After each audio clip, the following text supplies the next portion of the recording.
Pitong taon na tayo magkasama.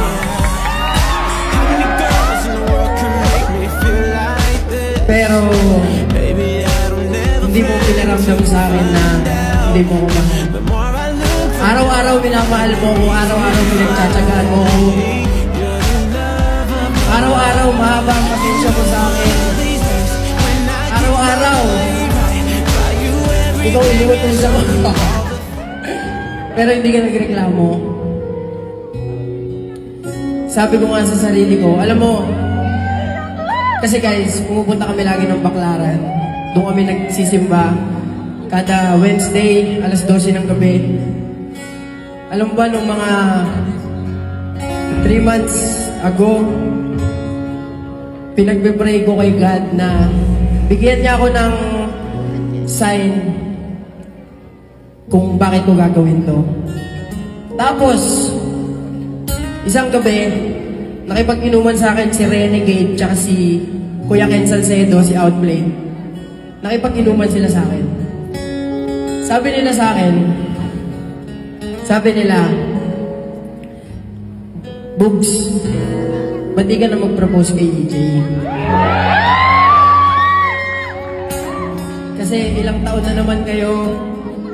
Tapos, sabi pa ni Renegade, sabi niya pa, tsaka tumatanda na rin si Ate EJ. Ano ka ba? Anong gusto mong magpakasal kayo? 45 na siya. Sabi ko, oo nga no. Tapos ako magda-21 pa lang. So, syempre, teka lang. Excited, ikaw nag-moment pa ako. Eto, dumating na tayo dito sa point na to. Napag-desisyonan ko na binigyan ako ni Lord ng sign. So, binigay ni Lord sa akin si Renegade, pati si Outplay. Sabi ko, siguro ito na yung time.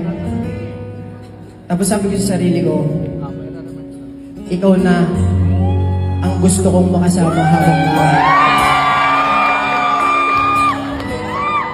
Sabi ko sa sarili ko, kayong dalawa na ni Scarlett ang gusto kong makasama habang buhay. Hanggang sa dulo, mamahalin kita, susuporta kita sa lahat ng gusto mo. Lahat ibibigay ko, mapasaya lang kayo ni Scarlett. And yun, eto na, nandito na tayo. Bawa. Ngayon, gusto ko lang sabihin at ipagsigawan sa lahat ng kaibigan ko na nandito, kaya napaka-importante nyo sa akin, na itong babaeng to, papakasalan ko. Itong babaeng to, mamahalin ko hanggang dulo.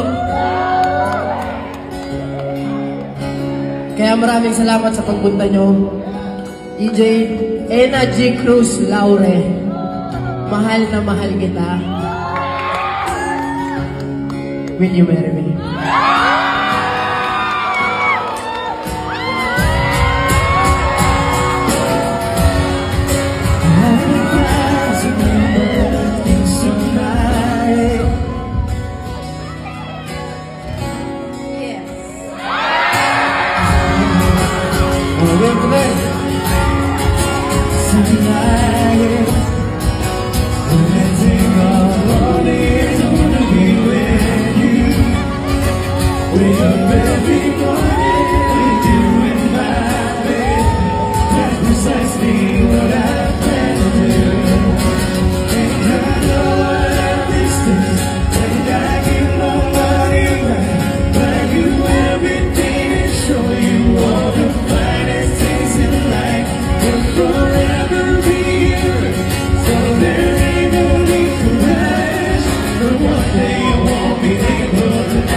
I think of all the years I wanna be with